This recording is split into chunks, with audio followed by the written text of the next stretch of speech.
I'm here with Dennis Sheehan, who is the tour manager of U2. Very nice to see you. How do you do? You are known as the tour manager for U2, but it just goes back so much farther than that. Oh, it does, yeah. Tell us a little bit about the journey. Well, I played in a school band, a band that was formed at my senior school when I grew up in Ireland, but I did my senior schooling in England. Started playing with the band when I was about 13 years old until I was 19. And at 19, about 19 and a half, I took my first job on the other side of the business. Right. I worked as a sort of what would have been then the tour manager of then, which was very basic. You did sound and you got people from A to B. I worked with a soul band in London called Jimmy James and the Vagabonds. We travelled throughout England and near Europe, France, Belgium, Holland. I stayed with them for 15 months. I then came to America with a Scottish band called Cartoon. Cartoon were managed by two guys, one called Peter Grant and the other called Mark London. Wow. That progressed into a band called Stone the Crows, featuring Maggie Bell. I worked with them for about 4 years and into Maggie's solo career. And then I started embarking on work for an English promoter. Did a lot of promoters rep work. You go in, you open the building, you get it ready for the acts that are coming in, you pay all the bills and you settle at the end of the night. I did a bit of work for them, but within a year I had gone back to work for Peter Grant. That would be in '75 with Led Zeppelin. Right, sure. And I was just an assistant to the tour manager. We got the stuff for the band members and Peter Grant, and Richard Cole was my boss, who was the tour manager. Right.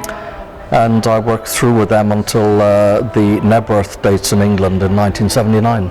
Yeah. And in between the off-tour times, I also worked again with a promoter in London, doing reps. Right. I did a lot of about 50 or 60% of the punk acts. Oh wow. In England, which was That's great learning curve. Right, sure, I'll bet.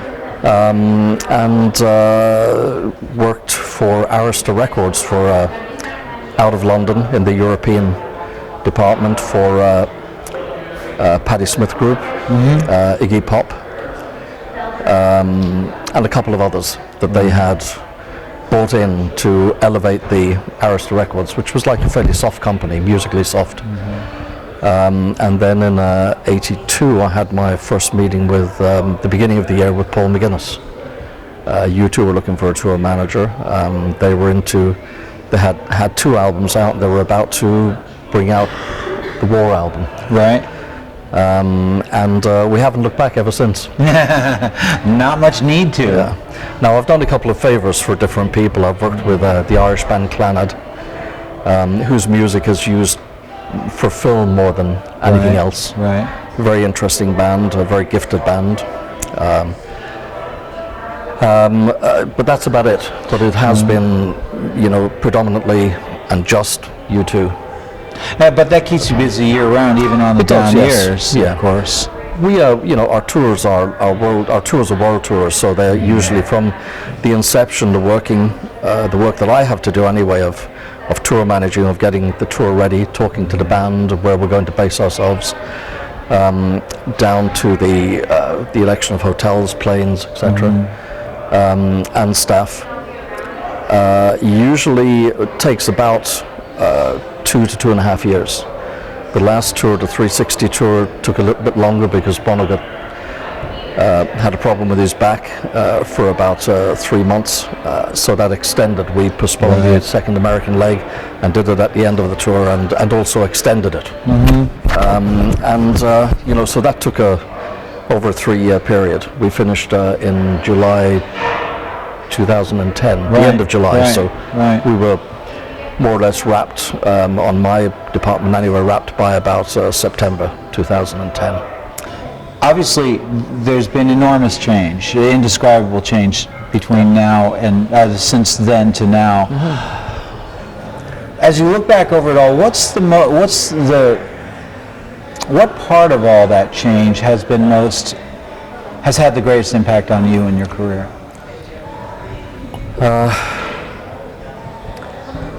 You'd like to say things like health and safety at work, because that matters, but technology has played a very big part in it.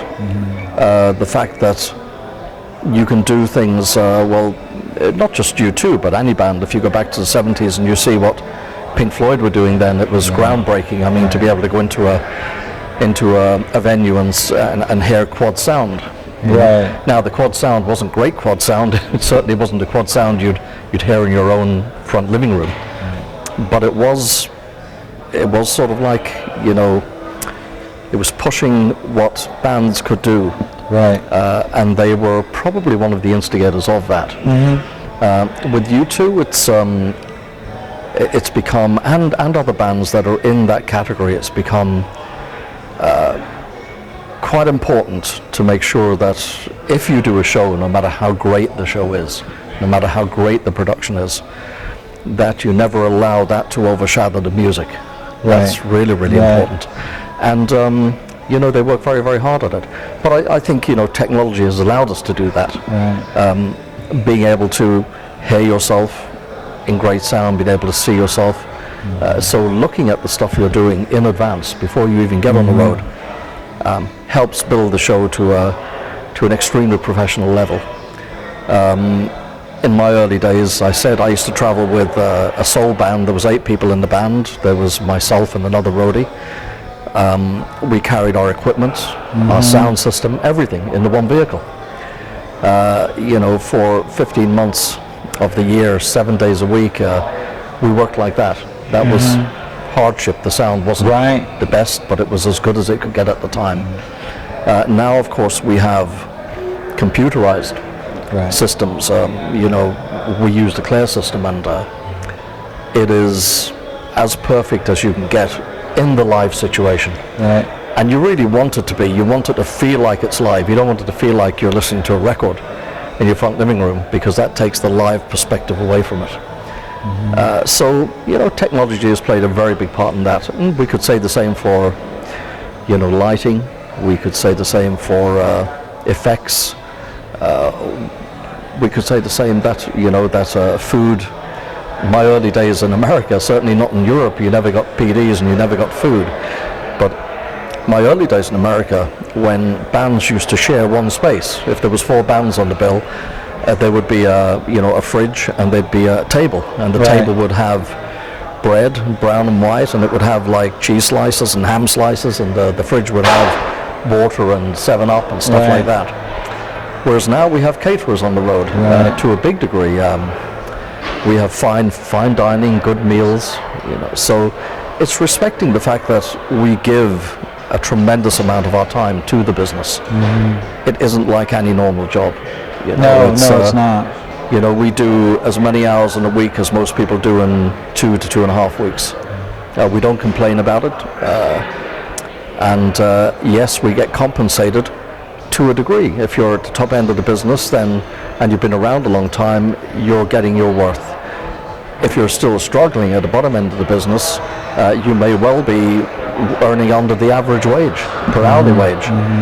But you're not going to complain about it. I mean, it's just something you love doing. That's right. So, I suppose we could take technology to, if I remember our early buses in America, though, not with U2 now, but prior to U2, early buses were the old Eagles. They were sort of like they were just a step up from the normal buses that travel around America anyway. They were just a little bit more sumptuous, but great for their time. Of course, now we have air conditioning. We have no more than 9 bunks in a touring bus. Everybody has their own TV. Everybody's got air conditioning. You have front and back lounges. You have freezers, fridges, microwaves, showers. The whole lot. So we've tried to make it much more comfortable, and rightly so. It's a hard day. It's a very hard day. But you really do have to bide your time in the business. I think you have to you have to show that you've learnt as you've gone along. It isn't something, there's not, the apprenticeship in this business could take you 5 years, it could take you 20 years. Sure. It is a learning curve, and we were just talking about technology, and as technology changes, you have to change as well. Right. You have to be a step ahead all the time, and the reason that there are people who are great at what they do is usually because they are aware of how the industry is changing, Right. and they keep tabs on that. I would say, I get CVs from people all the time, who want to know if there's a position open on the tour that I can give them. I look at their CVs, and they started 2 years ago, and they've been backline roadie, they've been a sort of, they've worked in catering, they've done security, they've been a tour manager, and that's okay, it's all right being like that, but if you really want to establish yourself, you really have to do it the same as you would do any other job.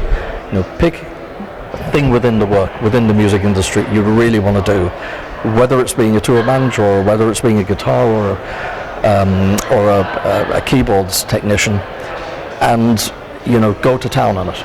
Get your head into just that, and that's how you'll succeed.